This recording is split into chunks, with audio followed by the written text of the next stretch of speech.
My wife blocked my number for 2 weeks, so I blocked her from my future forever. Hey everyone, before we jump into today's video, I need your help. We've noticed the channel is losing some traction, and subscribing is one of the best ways you can support us. It's quick, free, and it helps us keep bringing you awesome content. Your support means the world. Let's keep this channel growing together. Thanks so much. Now let's start the video. I, 34 male, never thought I'd be posting something like this on Reddit, but I need to get this shit off my chest. Maybe someone else can learn from my freak-ups. This is going to be long, so buckle up. Background on me. I'm 34, work as a civil engineer for the State Transportation Department. Not glamorous, but stable with good benefits, and I make around $92,000 before overtime. I met Sarah, 31 female, at a friend's housewarming about 6 years ago. She was working as a marketing consultant, making maybe $45,000, but always talked about how she was going to make it big. We hit it off, moved in together after 8 months, and got married a year after that. Looking back, there were red flags I ignored because, well, she was gorgeous, and I thought I'd hit the jackpot. First red flag, she lost her job 3 months after we got married and decided she wanted to find herself before jumping back into the corporate world. That finding herself phase lasted 2 years, while I paid for everything. Second red flag, every time I got a bonus or raise, suddenly she needed a new designer bag, or wanted to renovate part of the condo I'd bought before we even met. I was too blind to see it then. Anyway, I always thought I understood what betrayal felt like. Like that time my college roommate stole my thesis idea and presented it as his own. Or when my buddy Mike screwed me out of $3,000 in our fantasy football league. But nothing, and I mean absolutely freaking nothing, could have prepared me for what I discovered on my phone that night. All calls from this contact will be silenced. I stared at the screen in my hotel room in Savannah, trying to process what I was seeing. My wife had muted my calls. Not just any calls, my calls. For 2 whole weeks. The same 2 weeks I'd been away handling my mom's funeral arrangements. The same 2 weeks I'd been calling her every single day, sometimes twice, desperately needing to hear her voice while I watched my mom slip away. The cancer took mom fast. Too damn fast. 1 minute she was complaining about her back hurting. The next the doctors telling us she had 3 months. She barely made it 6 weeks. 6 weeks from diagnosis to death. I still can't wrap my head around it. Every night in that cold hotel room, I'd call Sarah.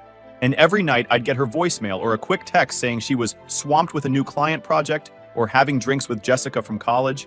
I believed her. Why wouldn't I? She was my wife, my partner. The one person who was supposed to have my back when life kicked me in the balls. Looking at those words on my screen, all calls from this contact will be silenced. I felt like someone had punched a hole straight through my chest. I couldn't breathe. I couldn't think. I just sat there, in that quiet hotel room, with the weight of both my mother's death and my wife's betrayal crushing me. Mom was everything to me. She raised me by herself after Dad walked out when I was 8. Worked 2 jobs to put me through college. Never complained, never made me feel like a burden. And now she was gone. And the one person I needed most had deliberately chosen to silence me in my darkest hour. I decided to fly back early. Mom's house was cleared out, funeral was over, and the paperwork could wait. I needed to be home. Needed to feel Sarah's arms around me. Needed to finally let myself break down and grieve properly. Our condo was empty when I got there. The silence was almost painful after the chaos of the past weeks. I crashed on the couch, too exhausted to even make it to the bedroom, when I heard the notification. Her iPad was sitting on the coffee table, screen lighting up with a text. I miss you already. Last night was incredible. Can't wait to take you to Cabo once the divorce is final. You deserve way better than that boring engineer. I'm not the type to snoop. Never have been. But something in my gut twisted hard when I saw those words. With shaking hands, I picked up the iPad and stared at the message. The sender's name wasn't visible on the lock screen, but the preview was crystal clear. I put it down exactly where I found it and called her. One more time. I watched the iPad as I did. Nothing. No notification. No ring. That's when I checked her phone settings through our shared iCloud account, a feature we'd set up years ago in case one of us lost our phone. And there it was. My contact had been muted exactly 2 weeks ago, the exact day I flew out after getting the news about Mom's terminal diagnosis. It wasn't a glitch. It wasn't an accident. She'd silenced me, on purpose, during the worst moment of my entire life. While I was picking out my mother's casket, crying myself to sleep in empty hotel rooms, my wife was living a completely different life, one where I was nothing but an inconvenience to be muted. I heard keys in the door and quickly wiped the tears from my face. She walked in and froze, shock written all over her face. followed by something that looked an awful lot like guilt before she composed herself. She was wearing a dress I'd never seen before, carrying shopping bags from Nordstrom and Saks. "You're back early?" she said, voice tight. "You should have told me. Not, 'I missed you,' or 'I'm so sorry about your mom.' Just annoyance that I'd ruined whatever plans she had." I looked at her, really looked at her, and realized I was staring at a stranger. 5 years of marriage. And suddenly I didn't recognize the woman standing in front of me. Her nails were freshly done, new highlights in her hair, wearing a $400 dress I'd never seen when she was supposed to be so busy with work. She couldn't even answer my calls. "We need to talk," I said, my voice steadier than I expected. "But first, I need to know something. Why did you mute my calls?" Her face went pale, and in that moment, I knew this wasn't some misunderstanding or a simple mistake. This was the beginning of the end. The silence between us felt heavy, almost solid. She clutched her shopping bags against her chest like they were more important than whatever conversation we were about to have. "My phone's been acting up," she finally said with an eye roll. "I've been missing notifications from everyone. You know how iPhones are." A lie. Such an easy, obvious lie. I could have disproven it in seconds by showing her the settings on her account, but I didn't bother. What was the point? She dropped her bags on the counter and started pulling out clothes with the tag still on. "Look what I found on sale. Only $280, down from $350. She actually expected me to be excited about her shopping spree while I was dealing with my mom's freaking death. "Your mother would have loved this scarf," she added, holding up some overpriced piece of fabric. "It's too bad she never got to see it." Too bad she never got to see it? My mom was dead? And that's what she had to say? Not, "I'm sorry for your loss," or "How are you holding up?" But, "Too bad she never got to see my new scarf." I nodded slowly and stood up. "I'm tired from the flight. I need to shower and rest." Once I was alone in the bathroom with the shower running to mask any sound, I began my investigation. The iPad had given me a clue, but I needed more. I logged into our shared cloud account from my phone. Within minutes, I had my answers. Location history showed regular visits to an address in the wealthy part of town where all the doctors and lawyers live. Text messages with a contact saved under Jess yoga class. An obvious attempt to hide who it really was, especially since Sarah hadn't been to a yoga class in the 3 years since I paid for her annual membership. Photos I was never meant to see. Her with some guy with slicked back hair and a Rolex, in restaurants I could never afford on my civil servant salary. All while my mother was dying. All while I was calling her, desperate for comfort. The betrayal wasn't just the affair. It was the deliberate choice to silence me during the most painful period of my life. It was calculated cruelty. When I came out of the bathroom, she was sitting on our bed, scrolling through her phone like nothing was wrong. "Are you hungry?" she asked with a smile that never reached her eyes. "I could order something, though we should probably do something cheap since you've been spending so much on hotels." As if I'd been on vacation instead of watching my mom die. "Sure," I replied, matching her casual tone. "Whatever you want." That night, we ate takeout in near silence with the TV providing background noise neither of us was listening to. I watched her carefully, noticing how often she checked her phone, angling the screen away from me. When it vibrated once, her whole body tensed before she excused herself to the bathroom. While she was gone, I thought about confronting her immediately. The evidence was overwhelming. The rage building inside me was screaming for release. But something stopped me. A cold, calculating voice that urged patience. Mom's voice, actually. She always told me, "Never make decisions when you're angry. Sleep on it first." I wasn't going to react emotionally. I wasn't going to give Sarah the satisfaction of seeing me break down. Instead, I made a decision. This wouldn't be a messy, emotional confrontation. This would be a strategic dismantling of the life we'd built. She had betrayed me during my darkest hour. The consequences would be deliberate and absolute. That night, we slept on opposite sides of the bed, a million miles between us. I felt her glance at me occasionally, probably wondering if I suspected anything. I pretended to sleep, my mind racing with next steps. Morning came and she announced she had to go meet a client for a few hours. On a Saturday. Another transparent lie. I nodded, told her to take her time. The door had barely closed behind her when I began moving with purpose. First, I checked our finances. Thank God I never added her name to the deed of my condo. We had a joint checking account with about $8,500 in it, mostly my money, and a savings account with another $42,000. Again, mostly from my income, since she hadn't worked a real job in years. I called my bank and transferred all but $500 from both accounts into a new account in my name only. Next, I contacted a divorce attorney I'd researched during my sleepless night, leaving a message requesting an urgent appointment. Then I began documenting everything.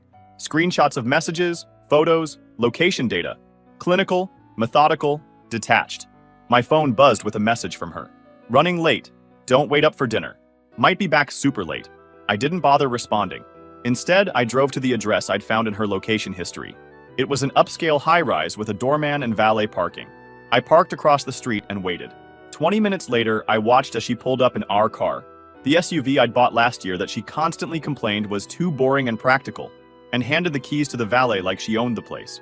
She was wearing a new outfit, hair done, full makeup. Not exactly client meeting attire. I took photos noting the time and date. More evidence. Back at our apartment, I checked the credit card statements. There it was. Thousands of dollars in charges over the past 2 weeks. Restaurants, hotels, boutiques, spas. All while I was arranging my mother's funeral. I packed a small bag with essentials. I wasn't running away. This was tactical. I needed space to think clearly, to plan my next move without her watching my every reaction. As I was about to leave, her iPad lit up again. Another message from Jess' yoga class. Left you a surprise in the kitchen drawer. Wear it tonight. So casual. So comfortable. This wasn't new. This had been going on long before my mother's diagnosis. The realization should have crushed me. Instead, it hardened my resolve. I just lost my mother, the one person who had loved me unconditionally. Now I was losing my wife, not to death, but to her own selfish choices. The pain was transforming into something cold and focused. I checked into a Marriott downtown. Sitting on the edge of the bed, I stared at my phone. Her contact information stared back at me. 5 years of marriage. Countless messages and calls. Memories and promises. With 3 taps, I blocked her number. It wasn't an emotional decision. It was strategic. She wanted silence. I would give her silence. But unlike her, I would do it openly, directly, and permanently. This was just the beginning of my response to her betrayal. She had no idea what was coming next. My phone exploded with notifications throughout the night. Texts, missed calls, voicemails, all from her. I didn't read or listen to any of them. Each desperate attempt at contact only confirmed what I already knew. She wasn't concerned about me. She was concerned about herself, about being caught. The next morning, I met with the divorce attorney, a sharp-eyed woman in her 50s who listened without judgment as I laid out the situation. I presented the evidence I had gathered, the messages, photos, location data, financial records showing how she'd been spending my money while I was away. She nodded, taking notes. "You've done more homework than most clients," she commented. "That will serve you well, especially the financial documentation." We discussed strategy. Georgia being a no-fault state meant infidelity wouldn't necessarily impact the division of assets. But my documentation would help establish a pattern of deception that could prove useful during negotiations. The fact that you owned the condo before marriage and kept it solely in your name is hugely beneficial, she explained. And the financial records showing her spending habits during your mother's illness? Well, judges are human too. I signed the necessary paperwork to initiate divorce proceedings, feeling a strange sense of calm as I wrote my signature. "Most people are emotional wrecks when they first come to see me," the attorney observed as we concluded our meeting. "You seem focused." "I buried my mother last week," I replied. "This is just another funeral. Except this time, I'm not grieving something real." Leaving her office, I checked my voicemail. 23 messages. The last one caught my attention. It wasn't from Sarah, but from her father, Robert. "Listen, son, we need to talk." Sarah's beside herself. "Whatever happened, you two can work it out. She says there's been a misunderstanding. Call me back." So she'd already rallied her family, playing the victim. I deleted the message without responding. Back at the hotel, I created a list of everyone who needed to be informed about our separation. Friends, family, our landlord. I wasn't going to hide or be ashamed. I hadn't done anything wrong. I drafted a simple, factual message that I would send at the appropriate time. I wanted to let you know that Sarah and I are divorcing due to her infidelity during my mother's illness. I appreciate your respect for my privacy during this time. No emotional appeals, no details, just the truth. My phone rang again. Her mother this time. I declined the call. Then another from a mutual friend. The campaign to pressure me had begun. I turned my phone off completely and focused on my next steps. I logged into our Netflix and changed the password. Same with Hulu, Disney Plus, and every other subscription I paid for. Small, but satisfying. Next, I called my HR department and removed her from my health insurance. She'd been so proud of quitting her job with benefits because she could just use mine. Not anymore. I logged into my investment accounts and removed her as a beneficiary. Then I called my life insurance company and did the same. One by one, I methodically removed her from every aspect of my financial life. She had wanted a rich man? Well, she was about to learn what it meant to actually support herself. The divorce paperwork was filed. My attorney assured me we'd done everything properly. Now came the hardest part. Waiting. Waiting for her to be served. Waiting for the legal wheels to turn. On the fourth day, I received a text from Jake, my buddy at work. Dude, your wife is here in the office lobby. Looks pissed. Security wants to know what to do. I felt a flash of anger at this invasion of my workplace. She was escalating, trying to force a confrontation on her terms. I texted back, tell security to escort her out. I'll handle this. I called her directly from my office phone. When she answered, the hope in her voice was palpable. You finally called, she said. We need to talk in person. What is wrong with you? The accounts are empty. My cards aren't working. Please leave my workplace now, I replied, keeping my voice level.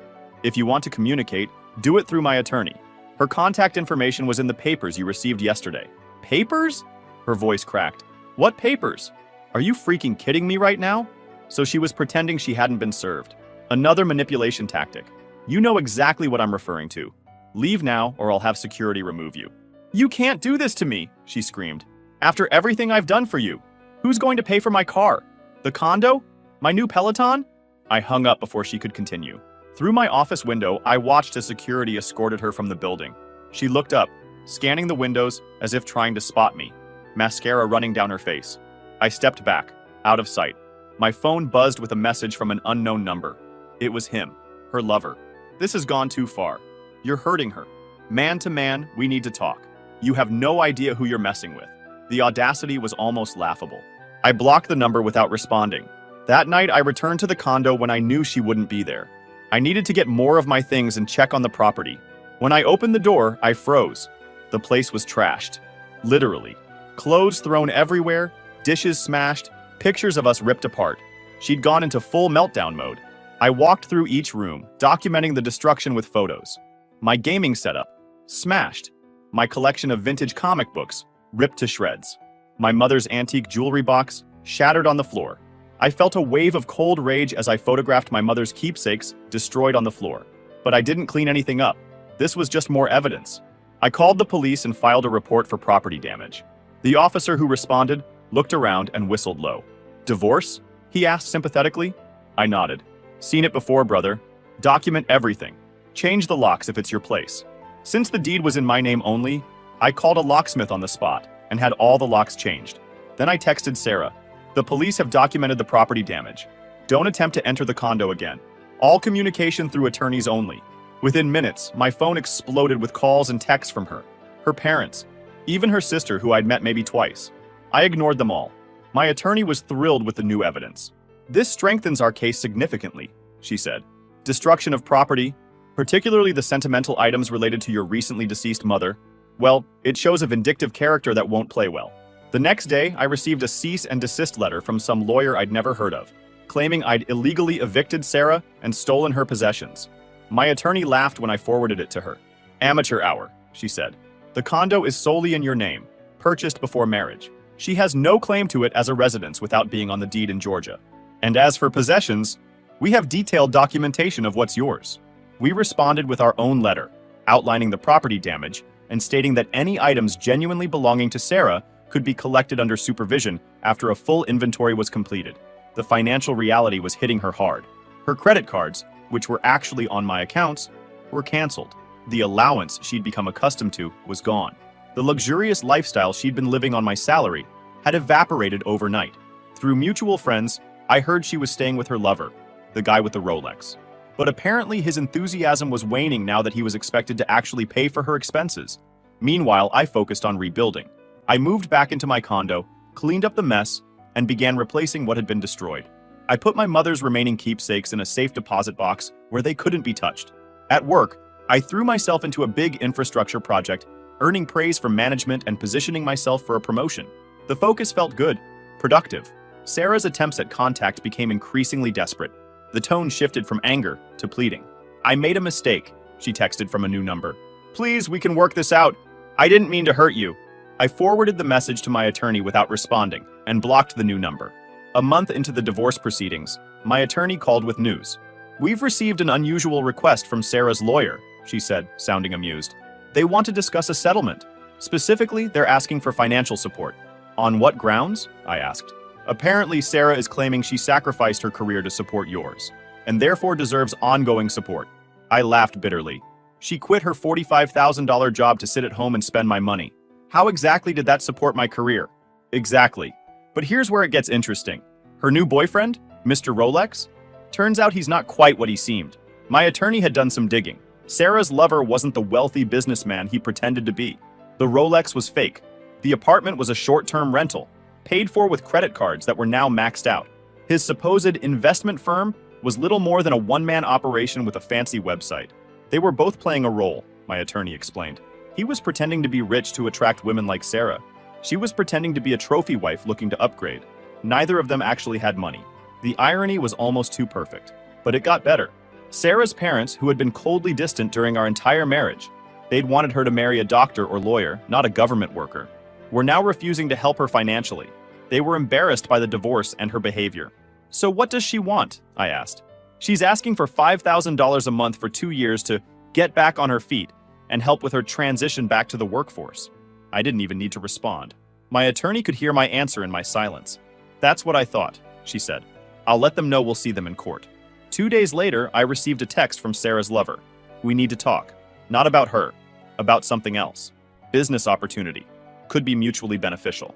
Curious, I agreed to meet him at a public coffee shop. When I arrived, I barely recognized him. Gone was the slicked back hair and designer clothes. He looked like a man defeated. Thanks for meeting me, he said, nervously fidgeting with his watch. A Timex now, not the fake Rolex. I'll get straight to the point. I know I screwed you over. I'm not asking forgiveness. What do you want then? I asked coolly. Sarah's been telling everyone that you're the bad guy, that you cut her off without warning, that you're hiding money, that you abused her. This didn't surprise me. And it's all lies. All of it. She told me the same garbage about you when we met, that you were controlling, cold, never gave her anything. But I've seen how she operates now. He ran a hand through his hair. She's unstable, man. When she realized I wasn't actually rich, she went ballistic. Destroyed my stuff too. He pulled out his phone and showed me pictures of his apartment. Slashed furniture, broken electronics, clothes cut to pieces. The same pattern. Why show me this? I asked. Because I'm willing to testify. About everything. The lies, the manipulation, how she bragged about muting your calls while your mom was dying. He looked genuinely disgusted. I've done some shitty things, but that's just cold. I studied him carefully. What do you get out of this? He looked down. She stole from me about $7,000 in cash and some jewelry that actually was real. Family heirlooms. I want them back, and I know she pawned them. I don't have the money to hire a lawyer to go after her. It was a deal with the devil, but sometimes the devil has his uses. I had my attorney draw up a statement for him to sign, detailing everything he'd told me, plus additional information about Sarah's spending habits and behavior.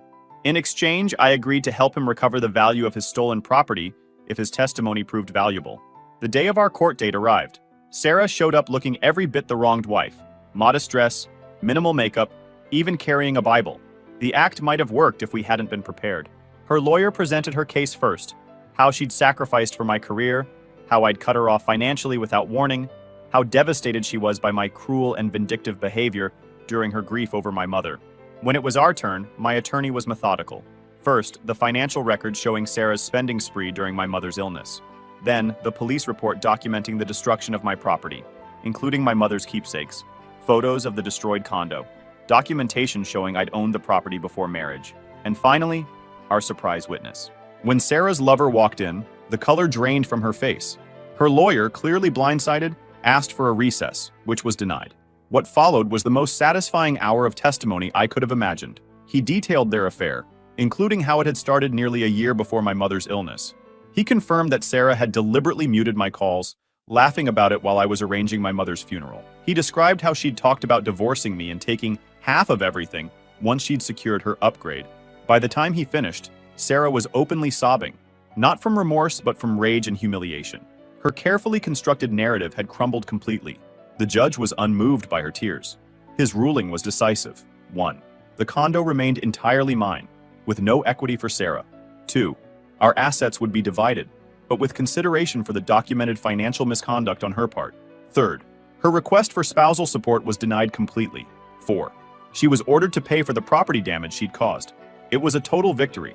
As we left the courtroom, Sarah tried to approach me but was blocked by my attorney. "This isn't over!" she hissed, mascara streaming down her face. "You've ruined my life! I just looked at her calmly. You silenced me when I needed you most. I'm just returning the favor. The aftermath was swift. Sarah found herself with no husband, no boyfriend, no home, no money, and a damaged reputation. Her fantasy of upgrading to a wealthier man had backfired spectacularly. Within a week, I received a desperate email. Please, I have nowhere to go. My parents won't take me in. I have no money for rent. Can we please just talk? I've learned my lesson. I didn't respond. Then came texts from her friends. Sarah's living in her car. This has gone too far. You've made your point. I blocked those numbers too. Finally, a message from her sister. She's truly hit rock bottom. She lost her phone, got fired from her new job for emotional instability, and had to sell most of her stuff. She's begging for another chance. Not as your wife, just for some help until she can get back on her feet. I considered this for a long time. Not because I was softening, but because I wanted my response to be perfect. Tell Sarah I've muted her life, just like she muted my calls. The difference is, I'm upfront about it. It's been a year now since the divorce was finalized. I wish I could say the journey was easy, but grief never is. Whether it's for a mother or a marriage. The difference is in how you honor what's lost. I received a promotion at work, along with a significant raise. The condo I once shared with Sarah has been completely renovated. Every trace of her taste removed and replaced with things that actually matter to me. I even adopted a dog from the shelter. Something Sarah had always refused because it might mess up her clothes. Last month, I ran into Sarah's father at a local grocery store. I braced for hostility, but he surprised me. You look well, he said, eyes assessing me carefully. I am well, I replied honestly. He nodded. She's not. Had to move back home finally. Working retail. Still blames everyone but herself. I'm sorry to hear that. And part of me actually was. Not because I wished her well, but because some people never learn. You know, he said thoughtfully, when her mother tried the same stunt on me 30 years ago, I forgave her. Biggest mistake of my life. Spent 30 years with someone who never respected me. He extended his hand. You're a stronger man than I was. 2 weeks ago, I heard through mutual friends that Sarah is telling people she's found herself and is stronger than ever after surviving an abusive relationship. The narrative has shifted again, painting herself as the victim rather than the architect of her own downfall. It doesn't matter. The people who know the truth know it. The people who matter believe me. Yesterday, I visited my mother's grave. I sat there talking to her as the afternoon sun warmed the headstone, told her about the past year, about finding my footing again, about the lessons learned. You always said to pay attention to how people treat you when it's inconvenient for them, I told her. Best advice you ever gave me. As I was leaving the cemetery, my phone rang. A number I didn't recognize. Against my better judgment, I answered. Please don't hang up, Sarah's voice smaller than I remembered. I need closure. Why won't you even talk to me? After 5 years together, don't I deserve at least that? I thought about it for a moment. You know what real closure is, Sarah? It's accepting that some bridges can't be unburned. It's understanding that actions have permanent consequences. I've changed, she insisted. I've learned. No, I interrupted calmly. You haven't, because you're still making this about what you deserve, what you need. Even now, you can't see past yourself. I ended the call and blocked the number, adding it to the dozens already on my list. The phone in my pocket now contains only connections that have proven themselves reliable. People who would never silence me in my darkest hour. People who understand that love without respect is just manipulation wearing a convincing mask. Some people call my response to her betrayal extreme. You completely destroyed her, one former friend remarked. Don't you think that's overkill? But that misses the point. I didn't destroy her. Her own choices did that. I simply refused to shield her from the consequences. The most important lesson from all of this hasn't been about her betrayal, but about my response to it. I've learned that dignity isn't measured by what others do to you, but by how you refuse to compromise your self-worth in the aftermath. She silenced me for 2 weeks when I needed her most. In response, I didn't just mute her. I showed her what it truly means to be cut off. Not temporarily, not in anger, but permanently, and with the calm certainty of a decision that honors my worth. As I finish writing this, my new phone pings with messages, from friends checking in, from colleagues respecting my input, from my dog walker sending pictures of my happy rescue pup. These are the connections I've chosen to keep. When someone shows you who they truly are, believe them. When someone demonstrates what you're worth to them, believe that too, and then act accordingly. Not with rage, but with resolve.